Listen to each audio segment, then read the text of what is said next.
এই শহর স্বপ্ন শুধু দেখায় না, স্বপ্ন কেড়েও নেয়। আমার পেছনে ঠিক এই জায়গায় দুদিন আগেই চাপা পড়েছে আবুল কালামের স্বপ্ন।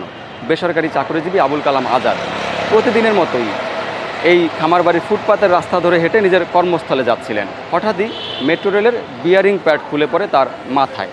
ফলাফল আবুল কালামের নিথর দেহ।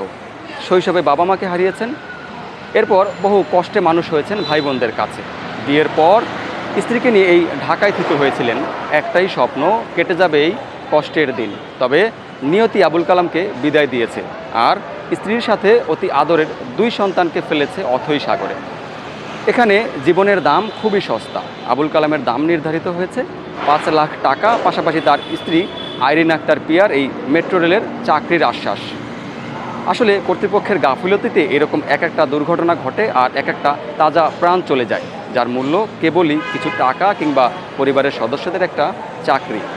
প্রশ্ন থেকে যায়, যেই মেট্রো রেল নিজের স্বামীকে জীবন থেকে কেড়ে নিয়েছে, সেই মেট্রো রেলেরই চাকরি মনে স্বস্তি নিয়ে আইরিন আক্তার করতে পারবেন তো?